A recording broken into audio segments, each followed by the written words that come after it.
All right. So like I said, professional militaries have existed since antiquity, which means we have plenty of history to learn from. British Army Colonel T.E. Lawrence, better known as Lawrence of Arabia, once said, "Mankind has had 10,000 years of experience at fighting, and if we must fight, we have no excuse for not fighting well. Those of us in the profession of arms have a responsibility to learn from history." Jim Mattis is known for his passion for history. In his book, Call Sign Chaos, he wrote, "Read history, but study a few battles in depth. There is more to learn from a battle than just the date and body count. In the acquisition career field, programs are battles, and there's more to learn than just the cost, schedule, and performance." Like military leaders who study how a Greek commander's personality and the operational environment affected a battle's outcome, I enjoy studying about the specific people involved and the circumstances surrounding acquisition successes and failures.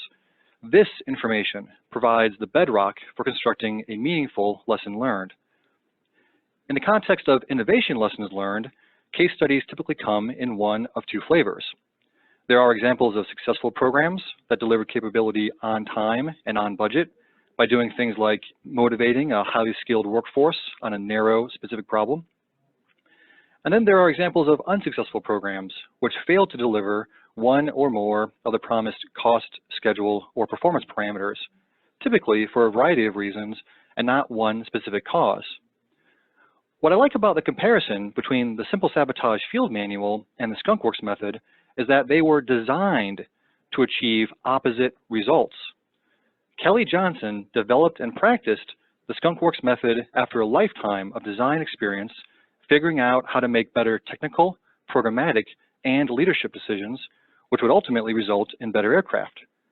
But before Kelly Johnson, Wild Bill Donovan at the Office of Strategic Services had already put together a Simple Sabotage Field Manual for the ordinary citizen.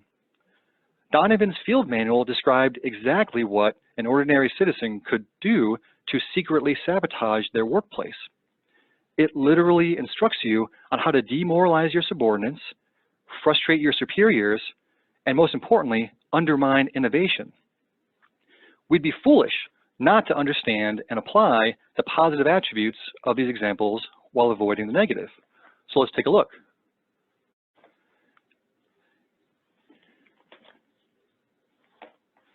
Bill Donovan grew up in New York State. He earned his nickname Wild Bill and the Congressional Medal of Honor in the Army during World War I. After the war, he remained in the National Guard as a colonel, but he was on track for a successful legal career.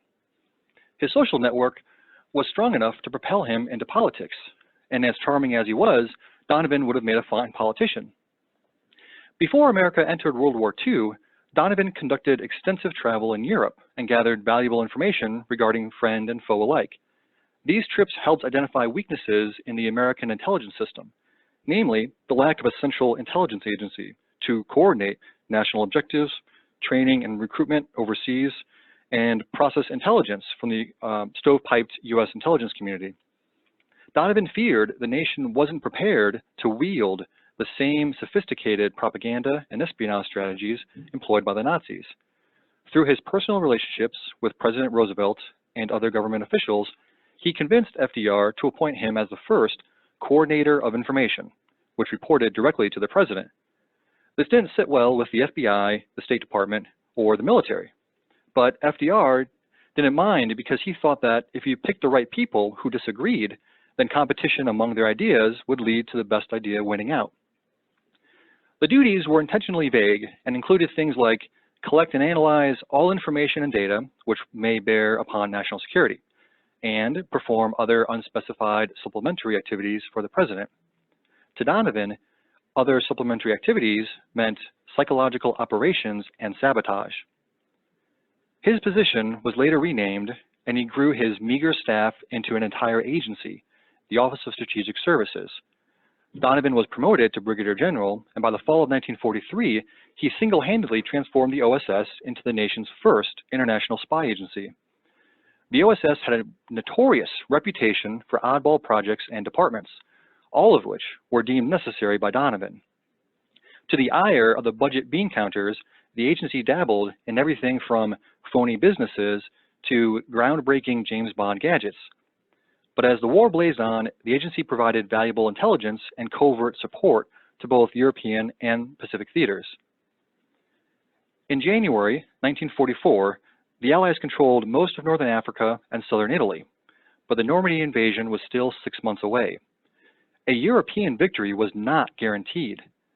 Leading up to this point, the OSS had smuggled operatives and material into Nazi-occupied territory to help the Allies prepare for land battles in Europe. The OSS was using every method they could think of to help set favorable conditions for the Allies. The OSS understood that not everyone in Europe supported the Nazis, and some of these people could be convinced to resist the Nazi war effort. But in order to enlist more supporters, the OSS would have to cast a wide net. The OSS would have to engage and empower the entire spectrum of the population.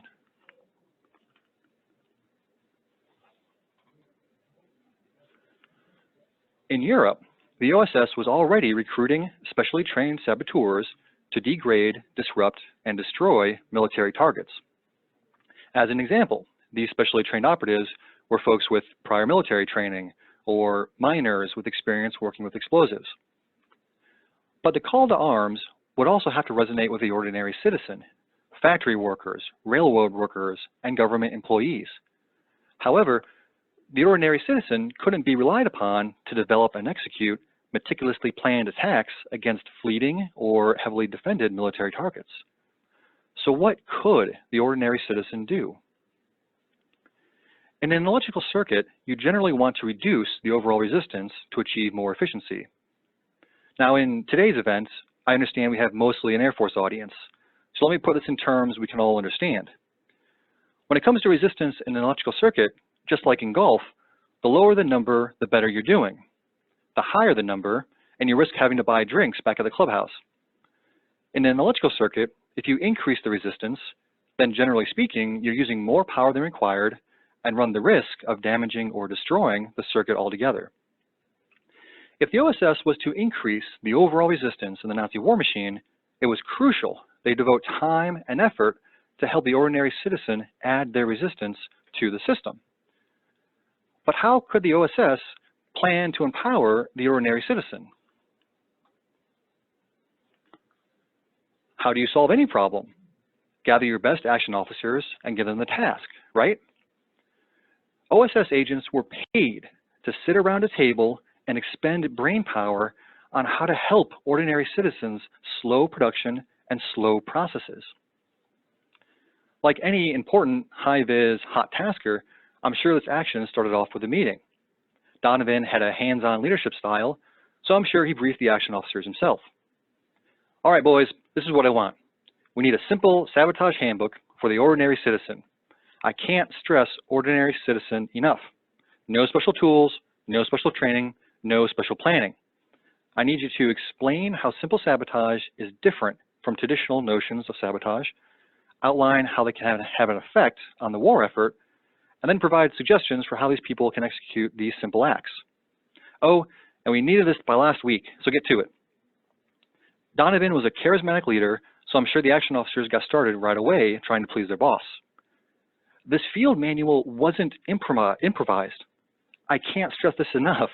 A group of OSS agents were paid to research and document the many ways an ordinary citizen could sabotage their workplace and in general be disruptive without getting in trouble.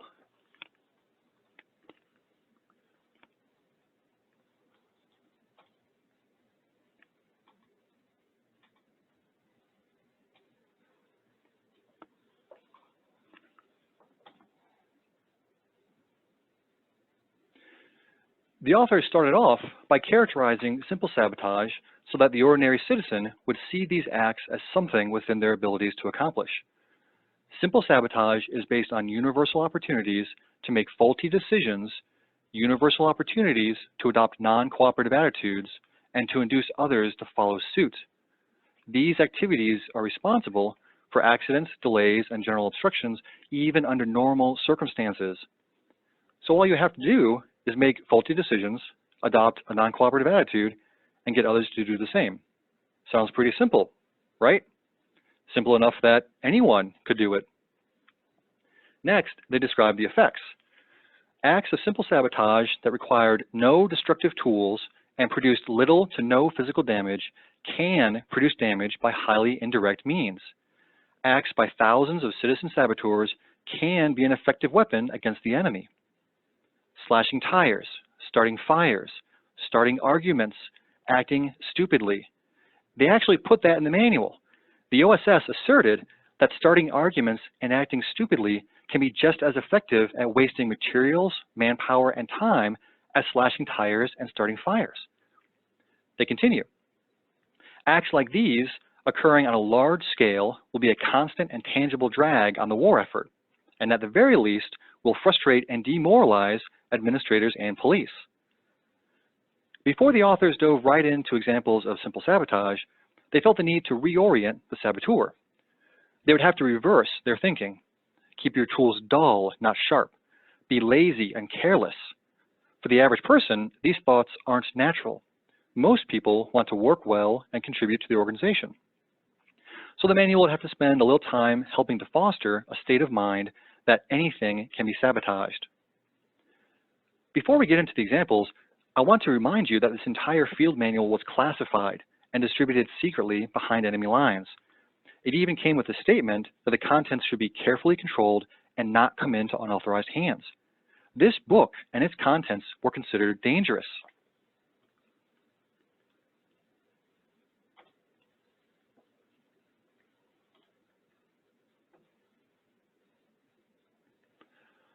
All right, so what are some examples?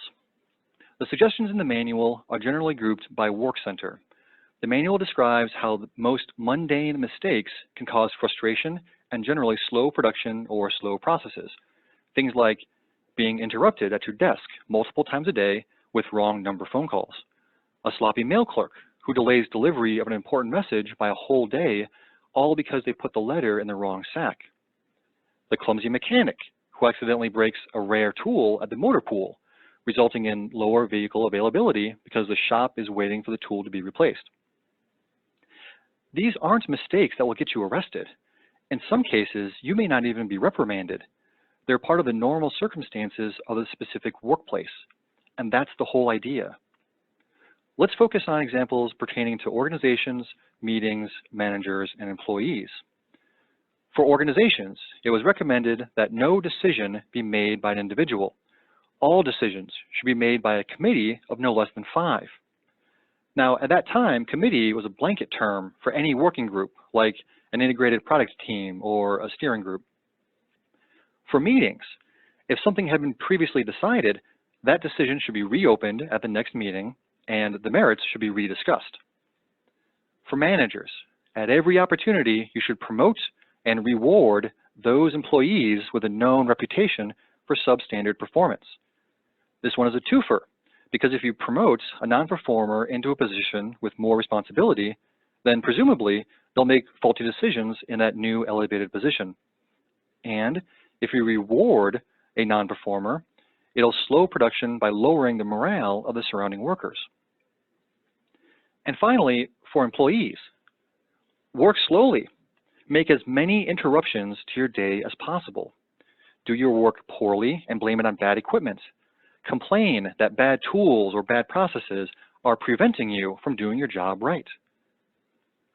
After hearing all of that, do you see how this manual was written specifically to slow organizations down? Do you think innovators would feel empowered or motivated under these circumstances? No, of course not.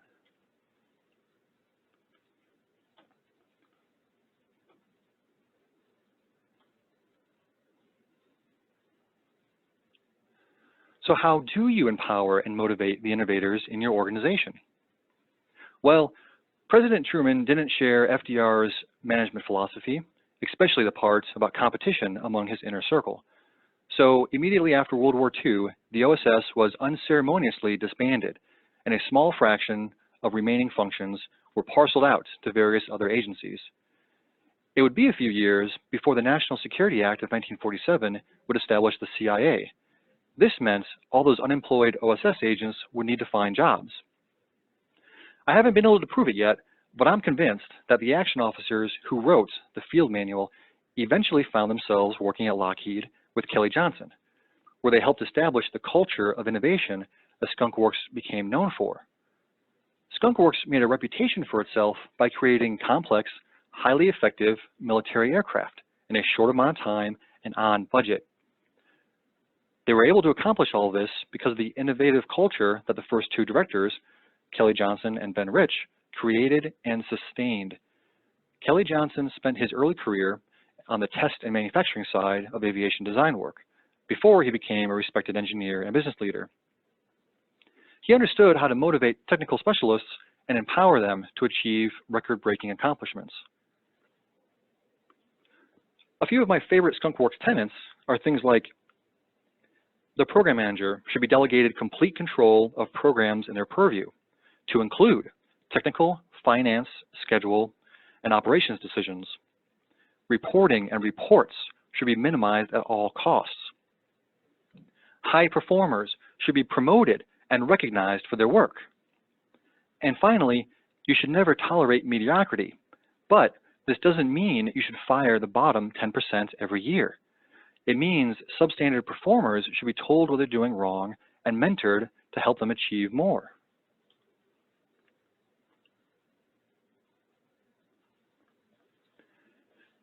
If you know where to look, there are no shortages of contemporary examples of both methods. Today, I'll focus on three: Tesla's Model 3 production, the Mars Climate Orbiter, and Flint, Michigan.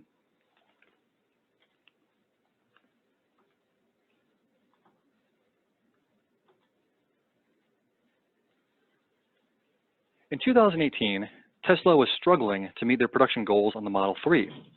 Understandably, Elon Musk was trying to take action that would have the overall effect of increasing production of the new affordable Tesla vehicle. This was a critical juncture for the company because it meant Tesla could crack into the mid-priced car market and sell to the average person. An email from Elon was leaked to the press in which he instructed employees to do things like cancel large meetings, or if a large meeting had to occur, keep it short. Walk out of meetings or hang up on phone calls if they're not serving a useful purpose. Avoid acronyms or nonsense words. Now, I really like this one because within the Simple Sabotage field manual, they talk about using complex jargon to confuse stakeholders, while years later, the Skunkworks emphasized speaking plainly in order to communicate more effectively with stakeholders. Elon also warned managers who insisted on hierarchies would soon find themselves working elsewhere, and he even recommended ignoring the company's rules if following them was obviously ridiculous. Now, I would submit that Elon was channeling his inner Kelly Johnson by how much he empowered his employees to focus on the mission, in this case, producing the Model 3, and how much he insisted on a flat, no-nonsense organization. In this case, Tesla was able to overcome their production problems, and especially here in the DC area, you can see Model 3s everywhere. The next two case studies are examples where physical damage was accomplished through highly indirect means.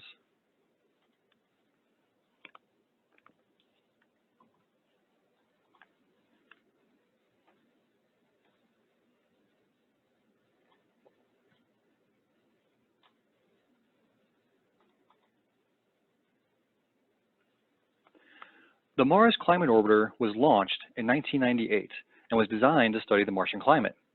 Like most scientific spacecraft, many teams were involved in the design and build of the final product. The navigation team was from the Jet Propulsion Laboratory, and the space vehicle team was from Lockheed. The JPL navigation system was expecting metric units as an input, but the Lockheed components were outputting imperial units. The program lacked sufficient end-to-end testing of the complete system, so when the orbiter was launched, the system as a whole had never been tested in real-world conditions. Worse yet, the JPL team noticed the orbiter making an unusual number of maneuvers, trying to correct itself. But they didn't think to share these unusual observations with the Lockheed team. The day before it reached the red planet, everyone had realized what was happening, but by then, the satellite was headed on a collision course instead of an orbital capture. the mismatch of units resulted in the thruster commands being off by a factor of 4.45. Over the course of the 9-month journey to Mars, that meant the orbiter was nearly 100 miles closer to the surface than it should have been. In Space Force terms, what happened next is called a rapid, unscheduled disassembly. In Air Force terms, the nearly $200 million marvel of modern science burned up like a bottle rocket on the 4th of July. In 2011, the city of Flint, Michigan was flat broke. The automobile industry had left town, taking nearly half of the population and their taxes along with it. In the face of a $1.1 billion bill from unfunded pensions, the city was required to cut their police force in half. But that wasn't enough. So the state of Michigan sent emergency managers to help balance their budget. These emergency managers had the power to cut through red tape to make necessary and often politically unpopular budget decisions. To help save money, it was decided the city would stop buying water from Detroit and instead pull water from the Flint River. But the new water source had a different composition than the previous source and required a different treatment. Experts told the city a corrosive inhibitor was required to prevent the lead, which was already in the pipes, from leaching out and contaminating the water as it flowed through the pipes. The city failed to add the inhibitor and lead contaminated the water. However, for more than a year, the city resisted making further changes to the water source and denied anything was wrong. But eventually it was proven by independent parties that the lead was no kidding in the system. These two examples both had awful outcomes, but both were created by faulty decisions and non-cooperative attitudes. No one took control of the orbiter and drove it into Mars, and no one dumped truckloads of lead into Flint's water. These examples show that even under normal circumstances, physical damage can occur through highly indirect means.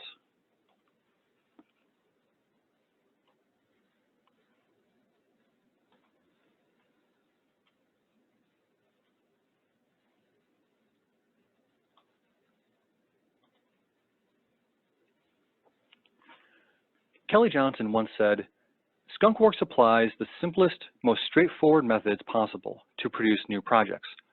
All it is really is the application of common sense to some pretty tough problems. The real secret to innovation is simple. It's the people. In a technical sense, our culture encourages doing things that have never been done before." Bill Donovan called this the human element and advised the citizen saboteur to discover what types of faulty decisions are normally found in their kind of work and devise acts of simple sabotage to enlarge that margin of error. Before we move on from here, I want to point out that the F-35 is a Skunkworks aircraft. Was it on time? On cost? What happened? The operational environment changed. Cultures are not perpetual. They depend on people. Circumstances and incentives can change the way people behave, which can change the culture. So what's next?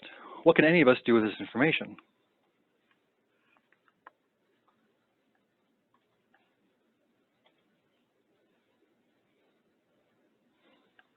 Well, these lessons apply anywhere, but we all work in the defense enterprise.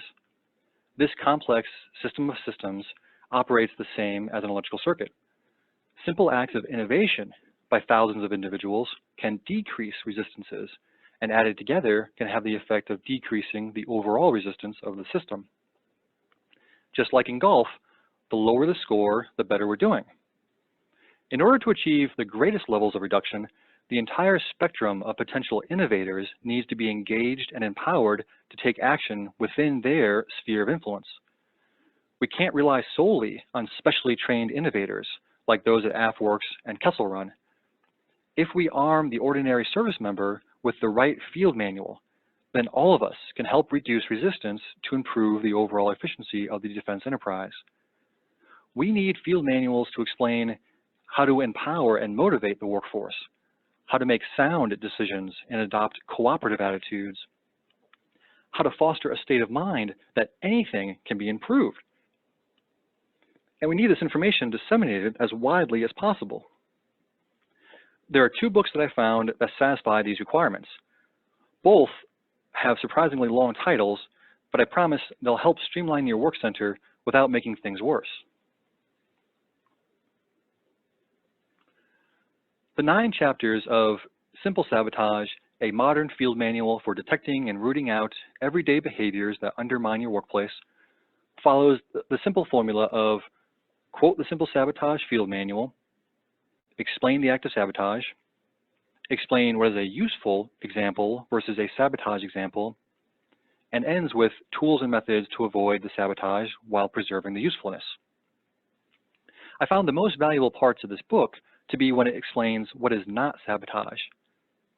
Creating committees or working groups isn't inherently an act of sabotage. Committees and working groups can bring experts together to tackle large, complex problems. However, if a person's job becomes a committee's job, then that can sometimes mean that it's no one's job because responsibility has been diffused and no one is personally accountable. This is sabotage. Or if work is assigned to a committee with broad membership, no clear objectives, and no deadlines. This is sabotage. For meetings, reconsidering a decision can sometimes be a good thing. The ability to change course can be a sign of a healthy culture where people aren't afraid to speak up. The trick is to identify the reasons why people ask to reopen decisions. Understanding their motive will help you decide if the pause is warranted or if the decision should stick. The authors added the last chapter, Sabotage by CC Everyone, as a new form of sabotage from the modern era. This sabotage involves inundating coworkers with frequent updates and massive distribution lists to anyone even remotely involved in a program. Modern saboteurs can use a lengthy CC line to claim, I told you, or you should have known, even though receipt of the email doesn't mean all of the individuals read the message. They describe a few more examples about what is and is not sabotage by CC, but among their solutions, they suggest establishing a culture that knows email is not a substitute for personal dialogue. The second, and hands down more fun to read book, is The Simplicity Cycle, a field guide to making things better without making them worse. To help illustrate the concepts in the book, the author created a figure or graph as a map to lead a conversation with the reader. The figure has complexity on one side and goodness on the other. The author states and restates throughout the book that simplicity is not the point. Goodness is the point. A sack of flour is extremely simple. However, there is more goodness if you add water, yeast, heat, and time, which turns the flour into bread. But what is goodness and who defines it? The customer defines what goodness is. The engineers, inventors, chefs, and designers have a say, but ultimately the customer has the final word. The author, Dan Ward, is a retired Air Force acquisition officer and has plenty of examples to prove to the reader that it doesn't matter if you're designing software, spacecraft, presentations, or pizzas. Your goal is to create something good. Simplicity is a tool, and like most tools, you need to use it properly to achieve your goals. The simplicity cycle is useful for technical designs, but it also comes in handy when you're trying to simplify your business processes and office workflows. Like any technical system, processes have components which can be rearranged and simplified to create a process with more goodness for the stakeholders. A complex process will discourage use. However, a simple process may not achieve the desired effect. The simplicity cycle can help guide your team to find that sweet spot between the two extremes. Both books can help your workplace identify sabotage, arm you with tools to discuss the problems, and provide suggestions on how to fix the issues. After hearing this discussion and discovering these resources, as leaders, you have a responsibility to create opportunities to make innovative decisions, adopt cooperative attitudes, and induce others to follow suit.